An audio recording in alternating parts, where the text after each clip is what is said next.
раиси ноҳияи Шамсиддини Шоҳин ва чанд зердасти ӯ пайвандони худро ба артиш фиристода аз мардум низ хостанд ки монеъ ба сарбозӣ рафтани фарзандон нашаванд.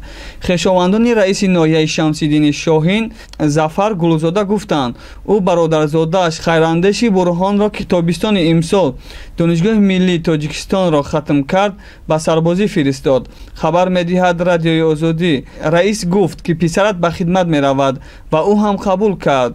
мо ҳама хурсанд будем. замоне ки писарам дар мошин нишаст, зиқ шудам. ҳоло дар Душанбе аст. дар Горди миллӣ, нақл кард Гулсумби Ҳошимова, модари Хайрандеш. олим Одиназода, муовини раиси ноҳияи Шамсиддини Шоҳин ва раиси комиссияи даъват ба артиш рӯзи 19 октябр писарашро ба хидмат гусел кард. фарзанди дуюмам Сабзаалӣ Олим бо хоҳиши худаш ариза навишта мехоҳад дар сафи қувваҳои мусаллаҳ хизмат кунад, гуфт ӯ.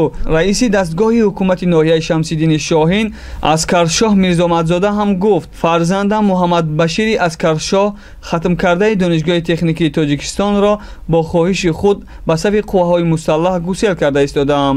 ҳукумати ноҳияи Шамсиддини Шоҳин дар баробари фиристодани писарони мансабдорон ба ҳар даъватшаванда шаҳодатномаи ронандагӣ додааст.